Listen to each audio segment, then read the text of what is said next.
Baik Bapak Ibu dan jemaah sekalian, kita mulai.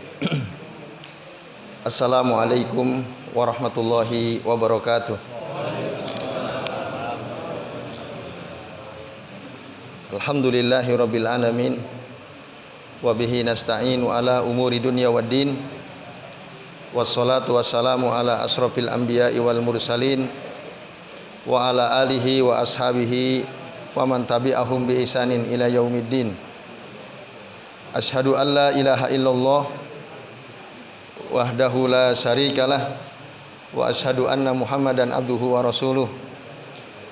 Allahumma sholli wa sallim wa barik ala Muhammad wa ala ali Muhammad kama shallaita wa barakta ala Ibrahim wa ala ali Ibrahim fil alamin innaka Hamidum Majid. Amma ba'du. Bapak-bapak dan ibu-ibu serta jamaah sekalian, a'azani Allah wa iyyakum ajmain. Semoga kita semua yang hadir di majelis ini senantiasa dimuliakan Allah Subhanahu wa taala. Amin ya Allah ya rabbal alamin. Alhamdulillah Bapak Ibu, pada malam ini ya, meskipun hujan, kita masih bisa berjumpa kembali untuk melanjutkan ngaji kitab Al-Aqidah As-Safariniyah karya Al-Imam As-Safarini rahimahullah. Dan pada kesempatan malam ini Bapak Ibu, kita sudah sampai di penghujung bab ya. Bab penutup al-khatimah. Nas'alullaha ta'ala husnal khatimah. Kata beliau, kita memohon kepada Allah Ta'ala semoga ya, bisa meninggal dalam keadaan husnul khatimah.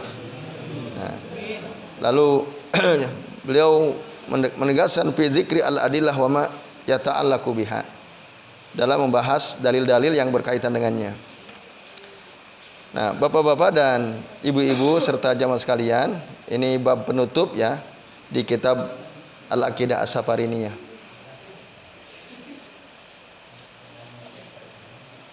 Dalam kitab Ad-Durrah An-Nadiyah ya, karya Syekh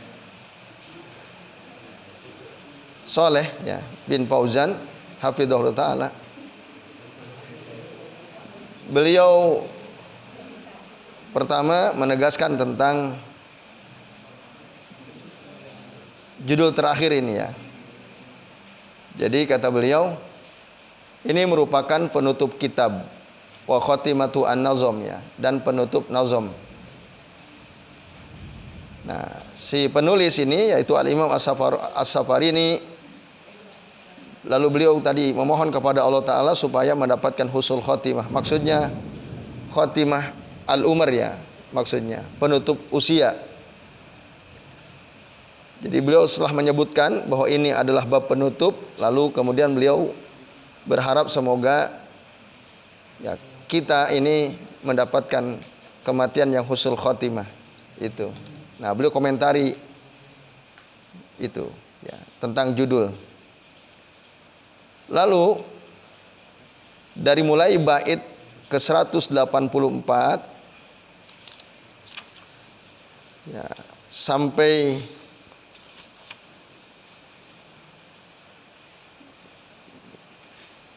bait ke 194, 10 bait ya. Beliau tidak komentari ya. Syekh Shalih bin Fauzan tidak memberikan komentar apapun. Beliau hanya menegaskan bahwa apa yang dikatakan oleh muallif dari mulai bait ke 184 di bab penutup ini adalah kaidah mantik, ilmu kalam ya. Jadi yang dipaparkan oleh Syekh Al-Imam As-Safarini ya, qawaid al-mantik wa ilmal kalam. Ya. Yang tidak ada kemaslahatan buat kita ya. La maslahata lana fiha. Makanya beliau la hajata bina ilaiha walillahil hamd. Kita enggak butuh ya kepada kaidah-kaidah mantik. Maka beliau tidak menerangkan, tidak mengomentari ya, mulai dari 184, bait 184 sampai bait 194 ya. Itu karena beliau mengatakan apa yang dipaparkan oleh Al-Imam As-Safarini di sini ini kaidah-kaidah mantik, ilmu kalam. ilmu logika. Nah, tidak ada kemaslahatannya buat kita dalam kaidah-kaidah tersebut dan kita tidak butuh itu. Tapi di dalam kitab saya Ibnu Utsaimin, beliau tetap memberikan komentar ya. Nah, walaupun beliau sama, ini masalah yang dibahas ini mabniyatun ala ilmil mantik ya, dibangun di atas ilmu mantik gitu. Dan kita tidak butuh sebenarnya anil mantik, tentang ilmu mantik, ilmu logika kita nggak butuh, ilmu kalam ya. Pas sahabatu radhiyallahu anhum lam yadrusu al mantiqa wa la araful mantiqa wattabi'una kadzalik, kata beliau. Karena para sahabat radhiyallahu anhum mereka tidak belajar ilmu mantik, mereka tidak tahu ilmu mantik. Begitu juga para tabi'in, mereka juga tidak mempelajari ilmu mantik. Ilmu mantik itu ilmu belakangan. Dia baru muncul setelah penaklukan ya, bilad al-Fars, Persia Romawi ya. Ada apa namanya? Dialektika budaya ya. Haitsu intasarat kutubul falasifah. Nah, sejak penaklukan kota-kota negeri-negeri Persia dan Romawi, nah disitulah terjadi penyebaran buku-buku filsafat gitu. Nah, lalu kemudian pada saat Al-Ma'mun jadi khalifah, justru difasilitasi ya. Semakin berkembanglah ilmu mantik, ilmu kalam itu. Sampai-sampai Syekhul Islam Ibnu Taimiyah mengatakan, la a'taqidu annallaha yaghfulu lil ma'muni amma sana'a bi hadhil ummah. Aku tidak yakin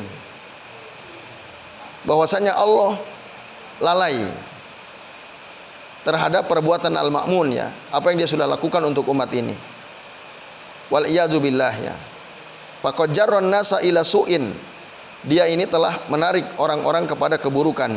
Wada'ahum ila dhalalatin wallahu hasibuh. Dan bahkan Al-Ma'mun ini menurut penilaian Syekhul Islam Ibnu Taimiyah telah menyeru manusia kepada kesesatan. Tetapi Allah lah yang Maha mengetahui. Nah, ini Bapak Ibu dan jamaah sekalian ya.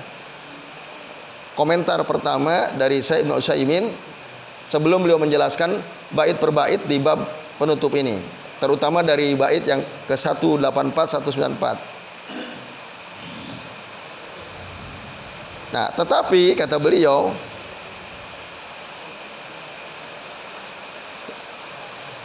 ilmul mantiq kataba fihil ulama rahimahumullah wa hadzaru minhu. Nah, ilmu mantik ditulis ya oleh para ulama, semoga Allah merahmati mereka, tetapi mereka mengingatkan tentang bahaya mantik ini. Wa mimman kataba fi raddi ala al-mantiki, dan di antara ulama yang menulis bantahan terhadap ilmu mantik adalah Syekhul Islam Ibnu Taimiyah rahimahullah. Nah, jadi beliau menulis dua kitab penting yang intinya bantahan terhadap ilmu logika ya, ilmu mantik. Nah, yang pertama Ar-Radd ala al-Mantikiyin. Ini kitab yang cukup ya, tebal, panjang lebar pembahasannya. Yang kedua Naqdu al-Mantik. Ya, Naqdu al-Mantik. Ini relatif ya agak ringkas kitabnya. Nah, sampai saya Ibnu Utsaimin mengatakan wa hadzal akhir ahsanu li talib al-ilm. Kitab terakhir ini Naqdul Mantik lebih baik bagi seorang penuntut ilmu untuk dibaca kalau mau baca ya. Pengetahuan tentang mantik bisa dibaca kitab Naqdu al-Mantik. Naqd itu artinya ya membatalkan ilmu mantik gitu ya, atau menolak, membantah ilmu mantik. Kenapa demikian? Di yang terakhir tadi Naqdul Mantik lebih baik untuk seorang talib, li'annahu awdahu wa ahsanu tartiban. Karena ini lebih jelas dan lebih bagus ya secara sistematika penyusunan kitabnya. Nah, Bapak Ibu dan jamaah sekalian, itu sedikit mukaddimah ya, penjelasan di bab terakhir ini. Nah, lalu Bapak-bapak dan Ibu-ibu serta jamaah sekalian, azani Allah wa iyyakum ajmain. Nah, apa yang diucapkan oleh Syekhul Islam Ibnu Taimiyah itu menurut apa yang dikutip oleh Syekh Ibnu Utsaimin ya, menunjukkan ya dulu ala anna adna ahwalihi al karohah, menunjukkan bahwa minimal ya belajar ilmu mantik itu ya makruh. Maka para ulama berbeda pendapat tentang hukum belajar ilmu mantik. Di antaranya ada yang mengharamkan ya. Ada juga yang mengatakan sebaiknya diketahui ya. Yang bagi an yu'lam, sebaiknya kita ketahui. Ada juga yang mengatakan ya perlu dirinci, minhum man fasala. Di antara mereka ada yang merinci. Orang yang dia punya ilmu kokoh ya, akidahnya kuat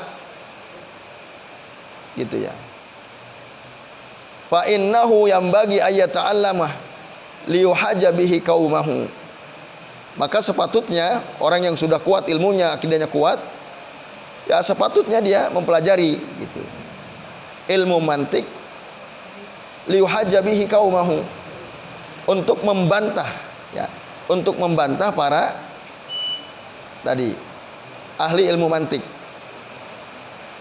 para pendukung ilmu mantik.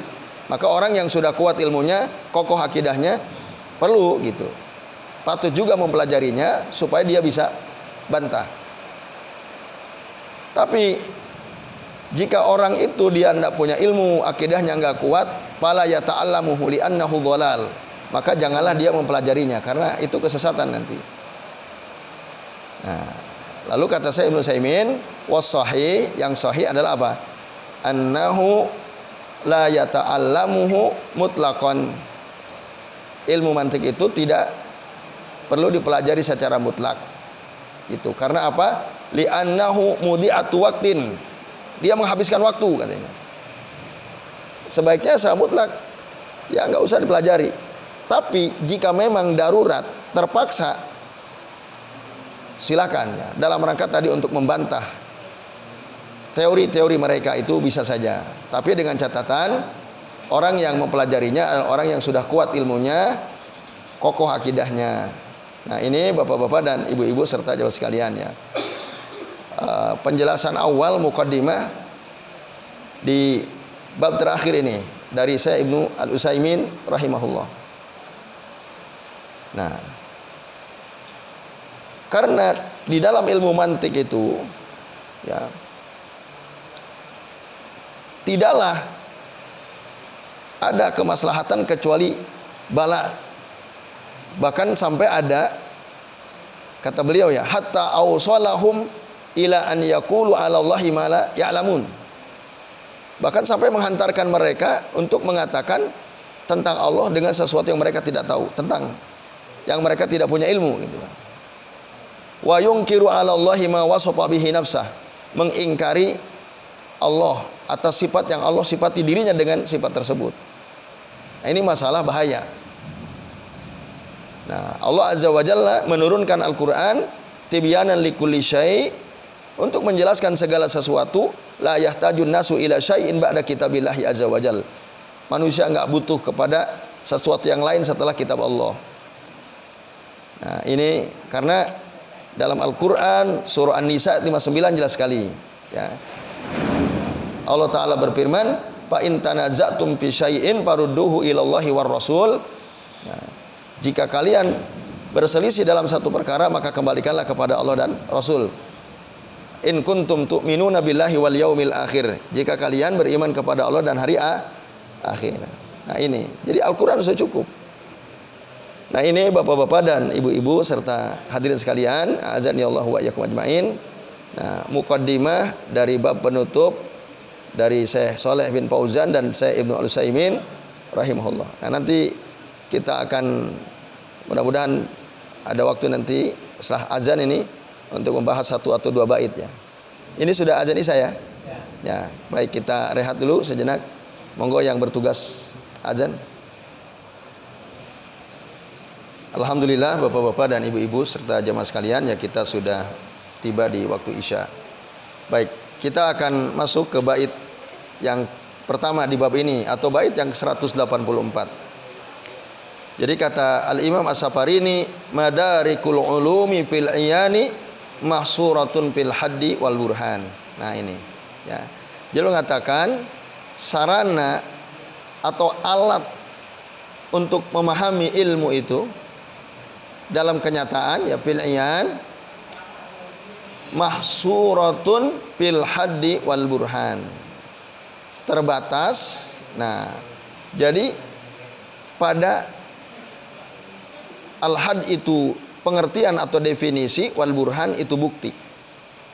Itu kata beliau. Jadi sarana atau alat ya untuk memahami ilmu-ilmu itu dalam kenyataan itu hanya terbatas pada definisi dan bukti. Apa definisinya, lalu mana buktinya. Nah, dengan itulah kita bisa memahami suatu ilmu. Jadi kalau tidak ada definisi, tidak ada pengertian tentang sesuatu, tidak ada bukti, nggak ada ilmu. Nah, ini yang dianggap kaidah ilmu mantik ini. Jadi kalau kita ingin mengetahui sesuatu itu harus ada dulu definisinya apa, pengertiannya apa, lalu buktinya apa, baru kita bisa tahu tentang sesuatu. Nah ini Bapak Ibu dan jamaah sekalian, a'azani Allahu wa iyyakum ajmain. Nah, jadi segala sesuatu itu, apapun itu ya, dalam kenyataan hanya bisa diketahui dengan dua perkara. Satu, al-had, had itu tadi definisi, pengertian, batasan, wadaliluhu atau burhannya, buktinya apa, gitu. Nah, seluruh pengetahuan itu terbatas pada dua hal tadi, pengertian sama bukti. Ya. Nah, ini sebenarnya teori ilmu mantik. Karena dengan pengertian sesuatu, ya segala sesuatu harus ada pengertiannya. Dengan kita memahami had asyaiya atau pengertian sesuatu, kita bisa menggambarkan. Lalu kemudian dengan bukti kita bisa menghukumi bahwa sesuatu itu ada atau tidak, termasuk benar atau salah gitu ya. Harus ada dulu pengertiannya, kemudian buktinya, baru kita bisa bicara tentang benar atau salah, ada atau tidak. Nah ini adalah kaidahnya ilmu mantik ya Bapak Ibu dan jamaah sekalian. Nah ini maka dari awal saya Shalih bin Fauzan mengatakan nih kita nggak butuh seperti ini. Tapi Bapak Ibu dan jamaah sekalian ya, kata saya Ibnu Utsaimin begini, anna jami'al asya' ma'suratun bil haddi wal burhan wa hadza fil umur al maqula qad yakunu maqbulan. Bahwa segala sesuatu terbatas oleh pengertian dan bukti ini hanya dalam perkara-perkara yang logis. Perkara yang logis ini bisa diterima. Kaidah itu bisa diterima. Gitu. Dalam perkara yang logis memang harus perlu pengertiannya apa, lalu buktinya bagaimana dan seterusnya. Tapi kan tidak semua perkara itu logis ya, bisa diterima oleh nalar dengan mudah. Ada banyak hal yang nggak bisa dinalar gitu. Contoh misalnya, kalau kita ditanya Bapak Ibu, angin itu ada atau tidak angin? Gitu kan. Terus nanti azab kubur itu ada atau tidak? Nah, kita bilang ada. Tapi kalau menurut logika nggak logis gitu. Nggak logis. Nah, sesuatu yang nggak logis tidak bisa dipahami dengan definisi ini. Jadi harus ada pengertian, lalu kemudian buktinya apa? Kalau di alam kubur ada kehidupan misalnya, diazab atau mendapat nikmat, ada nggak? Tahu buktinya? Pak Bambang pernah misalnya? Belum pernah. Kok bisa antum mengatakan itu benar? Ada. Karena yang mati nggak balik katanya. Nah itu. Jadi menurut ahli mantik itu nggak bisa. Nah, sesuatu yang logis bisa pakai teori ini. Nah ini, ibu-ibu dan bapak-bapak serta jamaah sekalian, azanillahu wa iyyakum ajmain. Nah, karena kalau hanya dibatasi oleh pengertian dan bukti saja, akan ada banyak hal yang kita tidak bisa mengetahuinya. Nah ini tentu sesuatu yang kurang ya.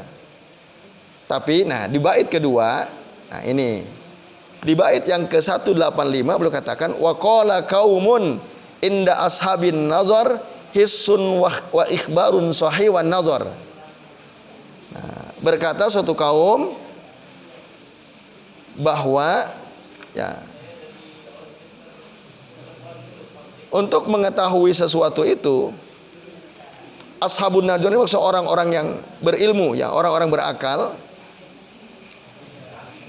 ya, yang menjadi alat untuk mengetahui sesuatu itu bukan hanya sekedar tadi pengertian dan bukti, tetapi hissun indra juga bisa, wa ikhbarun sahih. Ikhbar sahih itu maksudnya ya Al-Quran dan Sunnah yang sahih. Itu juga bisa jadi sumber pengetahuan. Indra bisa, ikhbar sahih juga bisa, gitu. Bukan hanya sesuatu yang bisa dibuktikan oleh akal saja. Tadi kayak alam kubur, menurut akal mungkin nggak ada itu. Tapi kan ada sumber ilmu, yaitu Al-Quran dan Sunnah. Dalam Al-Quran dijelaskan, dalam Sunnah dijelaskan, bahkan Nabi mengajarkan kita untuk berdoa memohon perlindungan dari azab. Kira-kira ada atau tidak azab kubur? Ya ada. Buktinya apa? Nabi menyuruh kita berdoa mohon perlindungan dari azab kubur. Itu ikhbar sahih. Atau ya termasuk juga an-nazar. Nazar itu ya akal itu sendiri.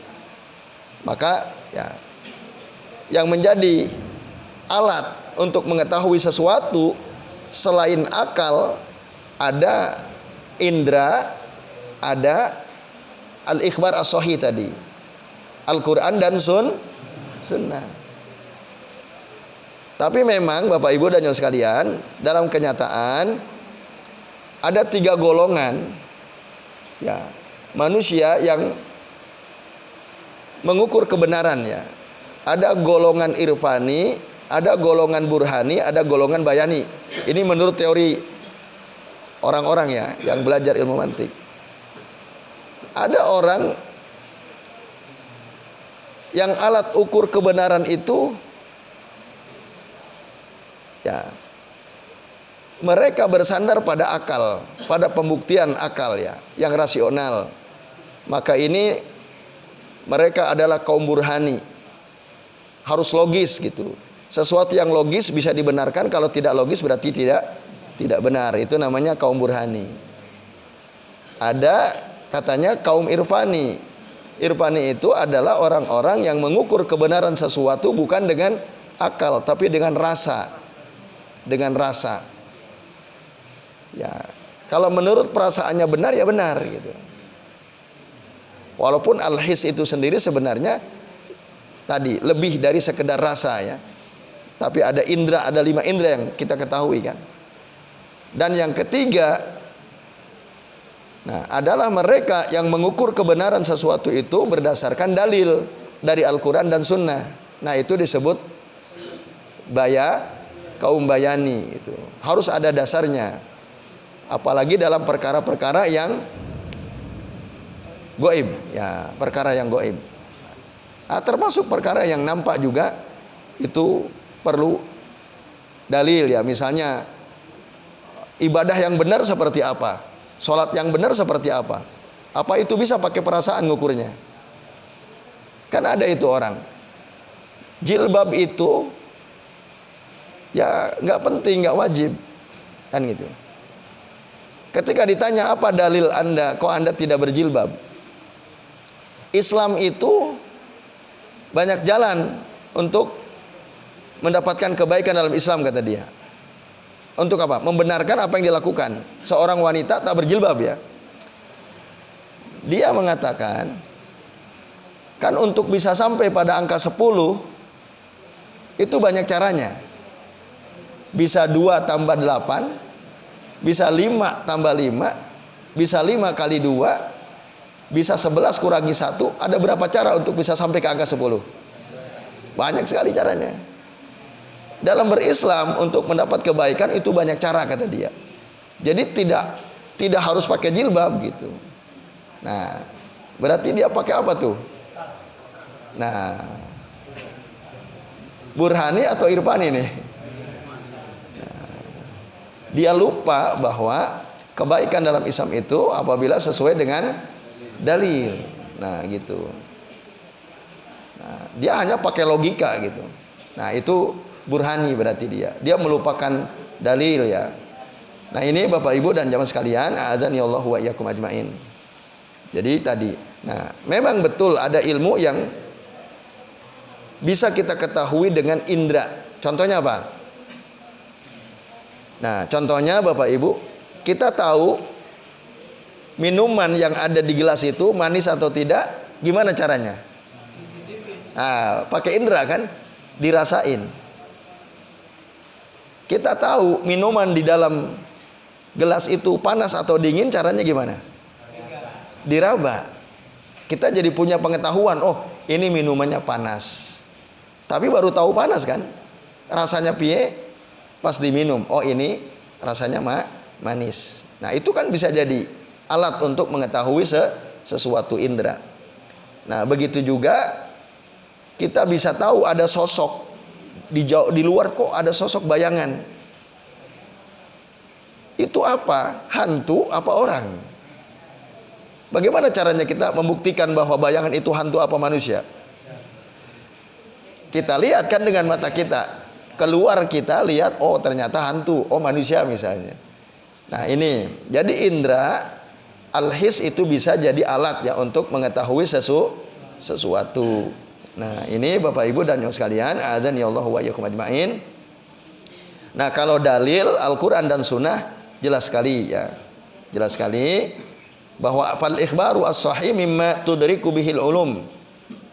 Ya tadi ya, al-akhbar as-sahih itu maksud Al-Quran dan Sunnah yang sahih ya, yang makbul, adalah sesuatu yang dengannya kita bisa mengetahui sesuatu, dengannya kita jadi tahu.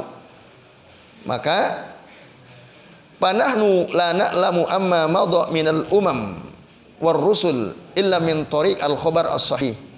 Kita tidak tahu tentang apa yang terjadi di masa lalu dari umat-umat terdahulu dan rasul terdahulu kecuali dengan cara apa? Bagaimana kita bisa tahu cerita Nabi Nuh, cerita Nabi Adam, cerita Nabi Musa? Bagaimana caranya supaya kita tahu? Bisa nggak pakai indera? Pakai akal bisa nggak? Nah, itu kita baru tahu antorik al-khobaris sahih, lewat jalan khobar atau informasi yang sahih minal Quran wa sunnah gitu. Nah maka butuh kita ini, dan yang mengajarkan kita siapa? Al-Quran dan Sunnah itu Allah wa rasuluh. Jadi walladzi a'lamana hadahu wallahu azza wa jalla. Wa kadzalika al-akhbar as-sahihah an Rasulillahi sallallahu alaihi wasallam. Kita jadi banyak tahu tentang hal yang terjadi dulu di masa lalu, bahkan apa yang akan terjadi di masa yang akan datang. Bapak Ibu tahu nggak setelah nanti kita mati, apa yang akan terjadi? Nanti setelah kita mati, ada nggak kehidupan lagi? Kita akan bangkit lagi nggak dari kuburan? Dari mana antum tahu? Nah, minal akhbar as-sahihah, dari informasi dari Al-Quran dan hadis-hadis sahih, ya kan? Kita tahu yakin itu karena dari situ, bukan pakai indera kan, bukan pakai akal, gitu. Nah, tetapi juga memang ada yang ketiga ya, akal itu juga bisa jadi alat untuk mengetahui sesuatu. Nah, ini jelas sekali ya, Bapak sekalian, azani Allahu wa iyyakum ajmain. Nah, ada, tapi nazariyah itu kalau kata saya Ibnu Utsaimin itu ada dua macam ya. Ya, an-nazariyah al-aqliyah, ada an-nazariyah al-asariyah gitu ya. Nazariyah akliyah itu ilmu dengan akal, an-nazariyah al-asariyah itu ilmu dengan Al-Qur'an dan Sunnah. Nah, ini diakui oleh Syekh Al-Imam As-Safarini. Jadi ada memang suatu kaum yang orang-orang berilmu mengatakan bahwa alat untuk mengetahui sesuatu, ilmu itu adalah diantaranya al-his indra, al-khobar as-sahih, dan an-nazar tadi al-akal. Jadi ini. Jadi baik Bapak Ibu dan jemaah sekalian, sementara ini dulu ya, ada 2 bait yang kita bahas. Insyaallah nanti kita lanjut lagi di, kayaknya pekan depan masih ada satu lagi ya. Ya, insyaallah satu lagi. Jadi baik, sementara ini karena ini sudah jam 19.40 kita cukupkan. Mari kita akhiri Bapak Ibu dan sekalian kajian kita malam ini dengan doa kafaratul majlis. Subhanakallahumma wa bihamdika asyhadu an la ilaha illa anta astaghfiruka wa atubu ilaik. Wa sallallahu ala Muhammadin wa ala alihi wa sahbihi wa baraka wa sallama alaihim ajmain. Billahi taufiq wal hidayah. Wassalamualaikum warahmatullahi wabarakatuh.